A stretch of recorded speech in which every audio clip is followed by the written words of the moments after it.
In this lecture, we're going to look at a tool, performance evaluation. This tool allows us to analyze the entire model or assembly to find out how many components we have, how many mates we have, and so on. So let's go to evaluate. And here we have performance evaluation.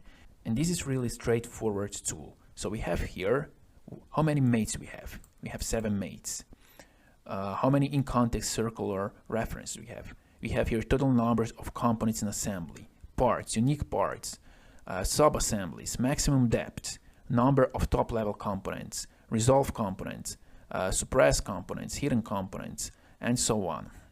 And this is really straightforward tool that can give you data about your assembly. Especially when you have complicated assembly, this tool can give you a lot of data about references, and also, for instance, if you have some longer loading time and so on. So it's good to know that you have that tool and you can use it when you need it.